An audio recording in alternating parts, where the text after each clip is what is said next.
Hola, bienvenidos.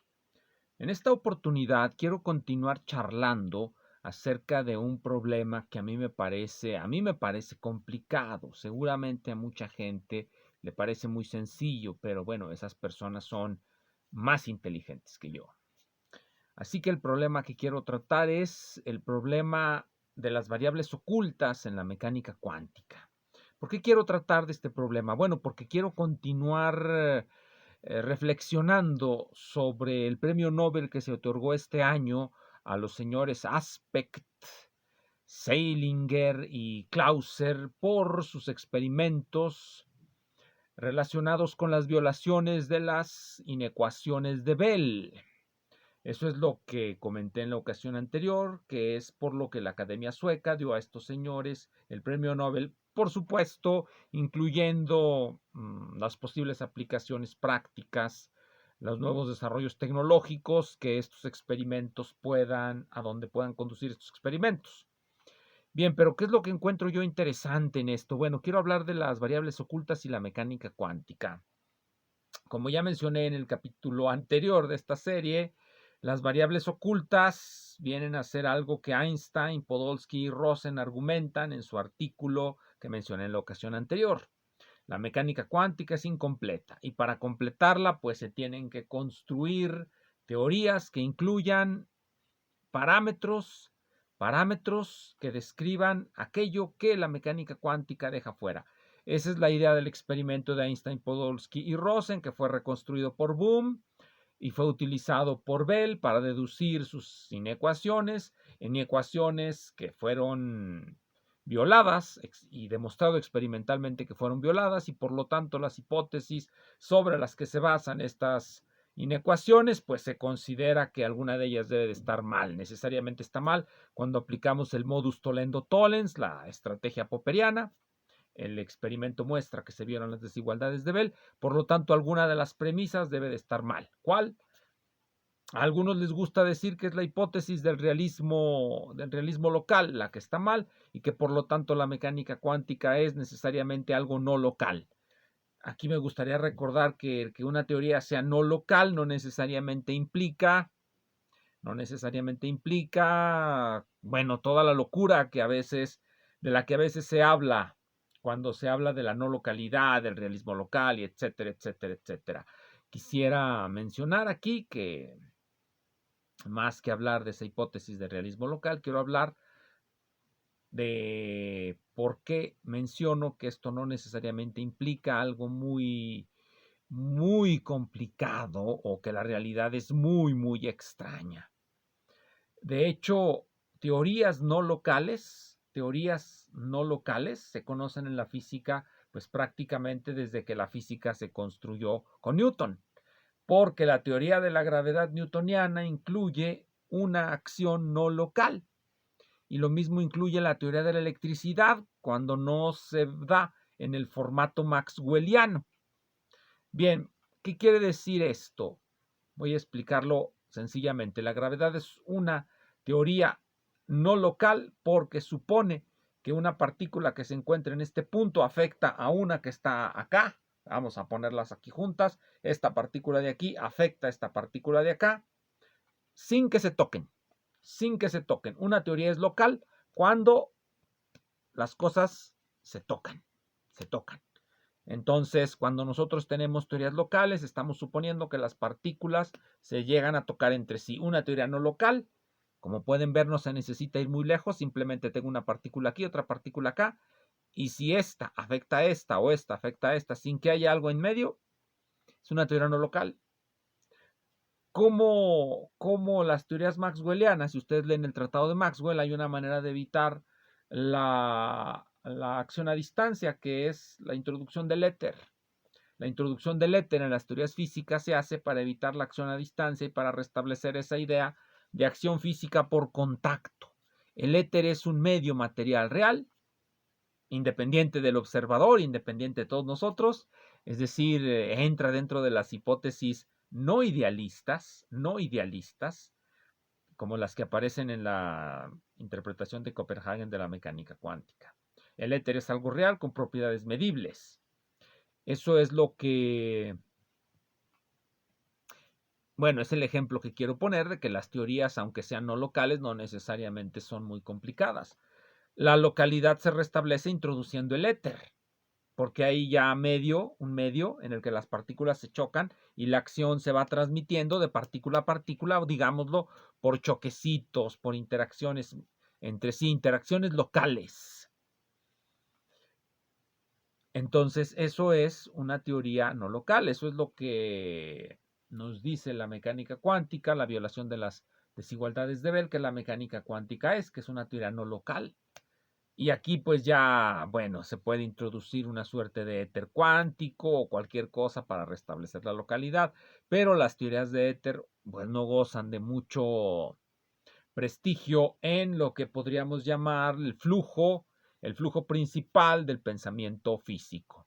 Pero quiero volver, después de esta breve discusión, quiero volver sobre las variables ocultas. Las variables ocultas. El éter se puede considerar como una teoría de variables ocultas. ¿Por qué? Porque bien, miren, cuando tenemos una teoría de acción a distancia o no local, nosotros suponemos que únicamente tenemos los grados de libertad de esta partícula y los grados de libertad de esta partícula y en el medio no hay nada.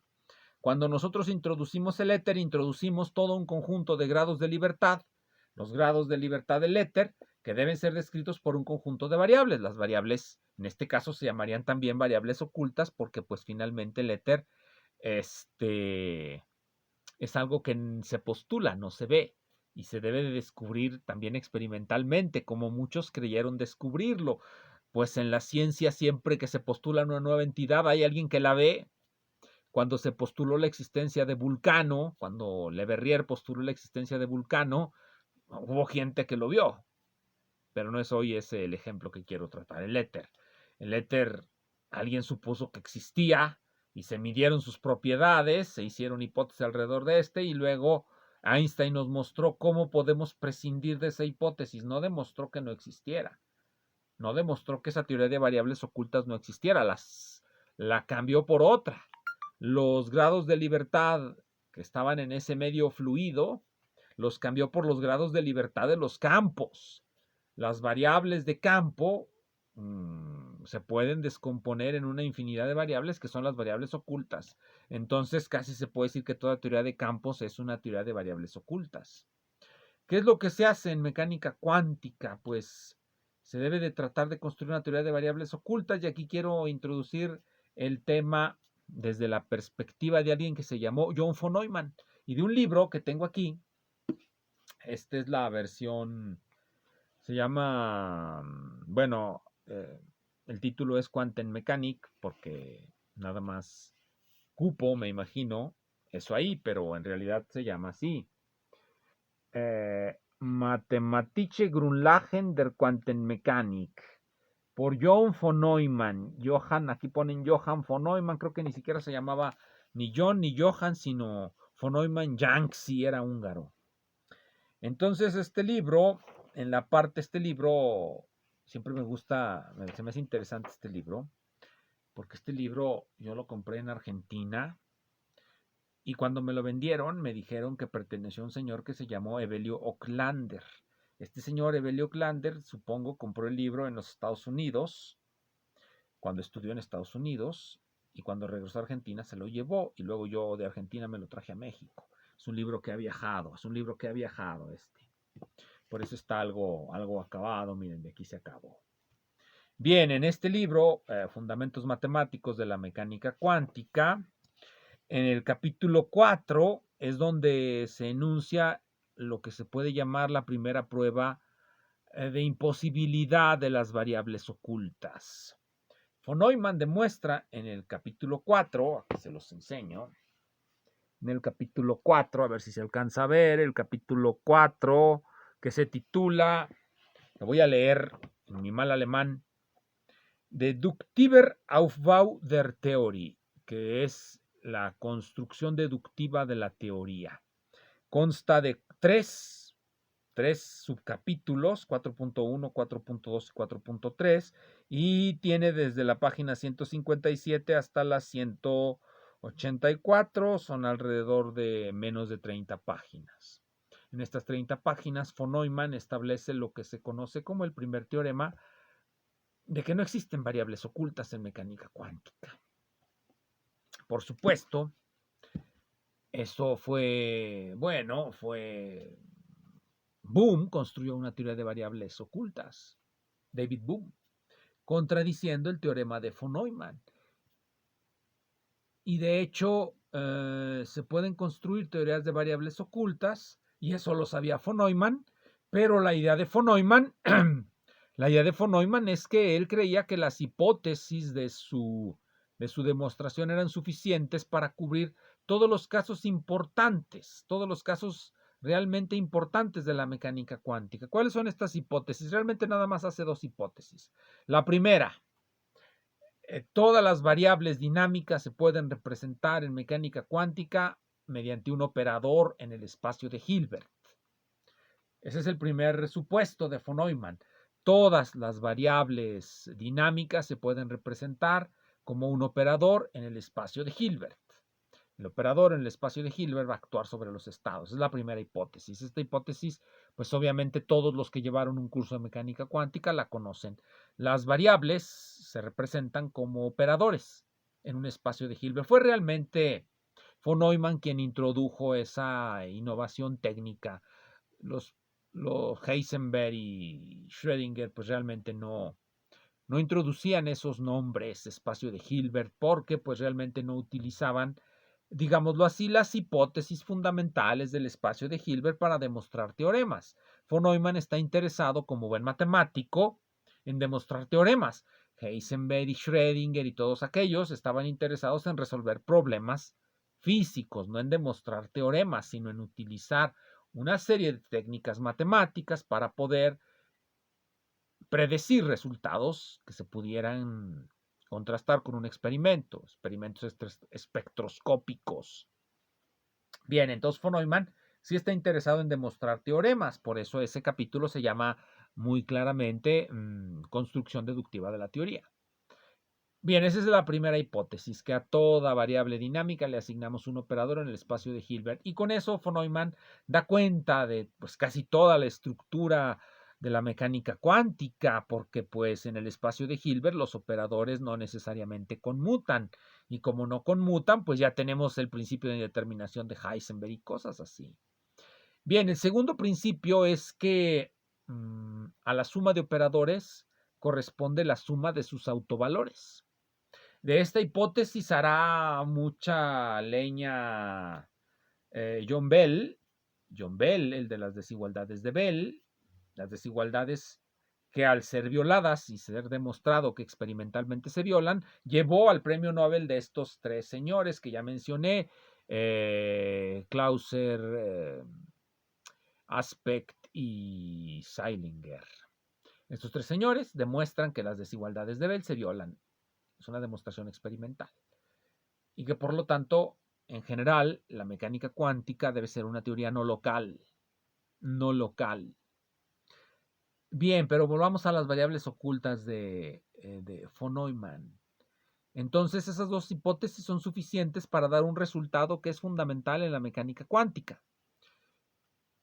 que se puede representar los valores medios de los operadores con la fórmula que se denomina fórmula de la traza. Me parece que los rusos, bueno, como siempre, los rusos van a decir que esa fórmula de la traza la encontró también Landau, por lo tanto se puede denominar, en los libros rusos le llaman fórmula de von Neumann-Landau o de Landau-von Neumann, porque el operador de densidad, así se llama, o matriz de densidad.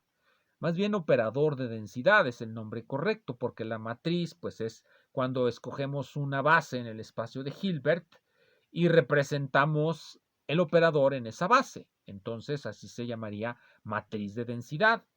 Me parece que es el nombre que utiliza Landau en sus libros, pero no me crean, vayan y vean los libros. A ver si utiliza el nombre de matriz o de operador de densidad. El nombre correcto es operador de densidad, porque una de las ideas del libro de von Neumann, y es una idea que tiene bastante importancia, no nada más en la mecánica cuántica, sino en la estructura de todas las teorías físicas, es que el formalismo no debe depender de una representación de coordenadas.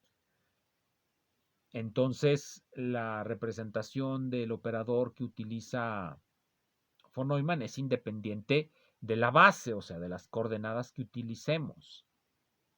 Bien, entonces estaba en que con esos dos, él nos demuestra que, bueno, demuestra la fórmula de la traza, y la fórmula de la traza es importante porque esa es parte de la estructura probabilística de la mecánica cuántica. Y precisamente en ese capítulo, von Neumann entra en la pregunta, bueno, esta teoría que es probabilista, ¿se podrá algún día completar introduciéndole parámetros que restablezcan de alguna manera la causalidad, que restablezcan eh, algo, que restablezcan la mecánica clásica, por decirlo así? Bueno, su conclusión es que no se puede, y con esas dos premisas es con lo que lo demuestra. Esas dos premisas que luego todos van a construir sus variables ocultas. La teoría de Bohm es una teoría no local, hablaré en ella en el siguiente capítulo de esta serie. Pero como es no local, pues va a respetar en cierta medida eso que los premios Nobel mostraron, que las teorías mecanocuánticas siempre deben ser no locales. Pero de eso hablaremos en la siguiente ocasión. Gracias.